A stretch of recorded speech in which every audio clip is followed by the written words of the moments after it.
नमस्कार, मैं हूं doctor Anushree Pandey, consultant gynaecologist and fertility specialist, Pandey multi speciality hospital Saharanpur. आज हम बात करेंगे इनफर्टिलिटी और इनफर्टिलिटी से रिलेटेड टेस्ट के बारे में। इनफर्टिलिटी मतलब निसंतानता।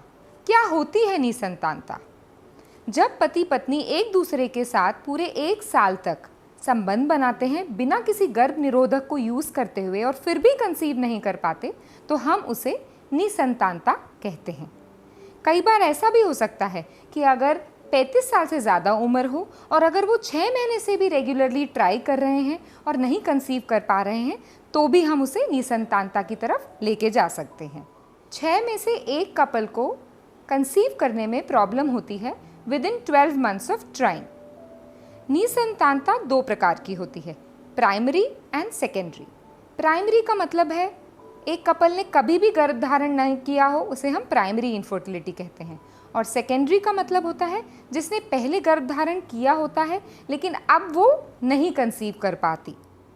अब हम ये जानेंगे कि नॉर्मल प्रेगनेंसी होती कैसे है। हर लड़की हॉर्मोन्स के प्रभाव में एक अंडाशय राइट या लेफ्ट ओवरी में से एक अंडा निकालती है।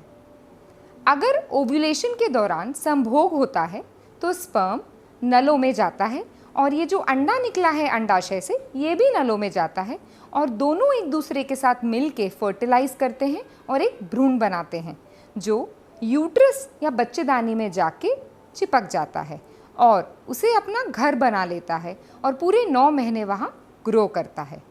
इसका मतलब यह है कि अगर हमें बच्चा चाहिए तो हमें 5 चीज़ों की ज़रूरत है। जैसे सबसे पहले एक औरत की ओवरीज या अंडाशय से अंडे बनना, दूसरा एक या दोनों नले खुले होना, तीसरा उसकी बच्चेदानी या गर्भाशय जहां वो बच्चा आके पनपेगा वो हेल्दी होना, चौथा हस्बैंड के शुक्राणु नॉर्मल होना, हेल्दी होना, और 5वां एक औरत जिसके अंदर बच्चा पलेगा उसका हेल्थ स्टेटस अच्छा होना।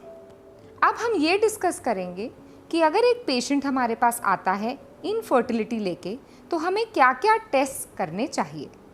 तो सबसे पहले जैसे कि मैंने आपको समझाया कि हमारे 5 फैक्टर्स होते हैं जो यह डिसाइड करते हैं कि इनफर्टिलिटी का कारण क्या है। सबसे पहला मैंने आपसे बोला कि अंडाशय से अंडा निकलना। उसके लिए हम जनरली ट्रांसवजाइनल अल्ट्रासाउंड करते हैं जिसे हम फॉलिकुलर मॉनिटरिंग कहते हैं। इसमें हम पेशेंट को बुलाते हैं 8वें दिन से और ऑल्टरनेट डे पे हम उसके अंडों को देखते हैं कि वो बढ़ रहे हैं या नहीं, या वो प्रॉपर समय पे बड़े होके रप्चर हो रहे हैं या नहीं, जिसे हम ओव्यूलेशन कहते हैं। सेकंड हम देखते हैं नलों को, क्या ये नले खुले हैं या नहीं। नलों के टेस्ट बहुत तरीके से हो सकते हैं जिसमें से एक होता है HSG। नलों का टेस्ट हम महीना बंद होने के बाद करते हैं, लगभग 7वें या 8वें दिन, जब स्पॉटिंग भी ना हो रही हो और पेशेंट को कोई इन्फेक्शन बना हो। जब हम नलों का टेस्ट करते हैं तो इसमें हम HSG जो करते हैं, एक रेडियो ओपेक डाई होती है जो हम नीचे के रास्ते से डालते हैं और पेट से एक एक्सरे लेते हैं और देखते हैं कि दोनों नले खुले हैं कि नहीं। दूसरा टेस्ट होता है सोनोसैल्पिंजियोग्राफी। इसका मतलब है हम अल्ट्रासाउंड के थ्रू नीचे के थ्रू एक पानी डाल के देखते हैं कि दोनों नले खुले हैं या नहीं। जब HSG और सोनोसैल्पिंजियोग्राफी कंफर्म नहीं कर पाती तो हमें एक इन्वेजिव मोडालिटी पे जाना पड़ता है जिसे हम कहते हैं हिस्ट्रोस्कोपी और लैप्रोस्कोपी।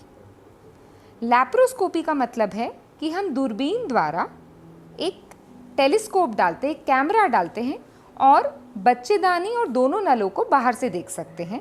साथ ही साथ हम नीचे से एक नीली डाई डालते हैं जो दोनों नलों की तरफ जाती है या नहीं वो हम दूरबीन से देख पाते हैं। ये हमें बताता है कि दोनों नले खुले हैं या नहीं।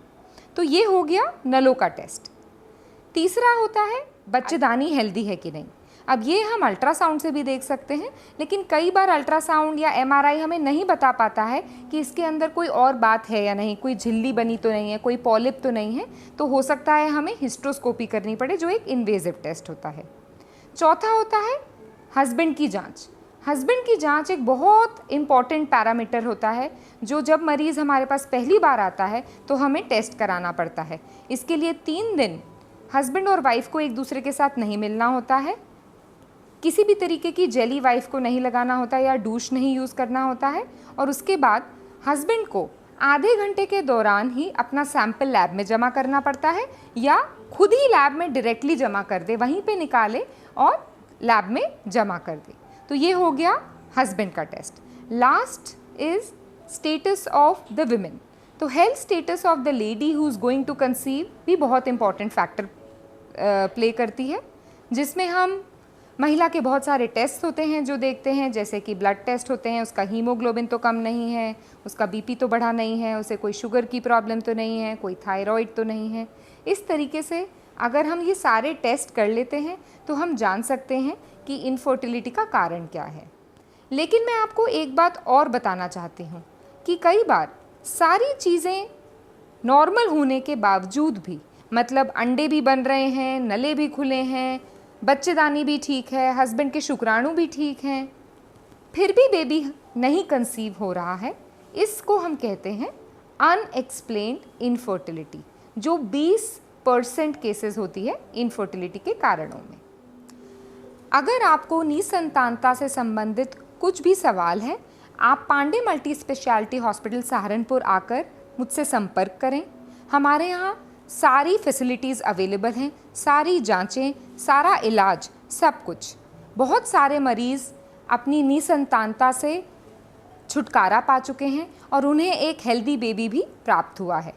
अगर आपको कोई भी क्वेरी हो या इन्फॉर्मेशन चाहिए तो आप pandehhospital.com को विज़िट करिए और एक अपॉइंटमेंट बुक करिए।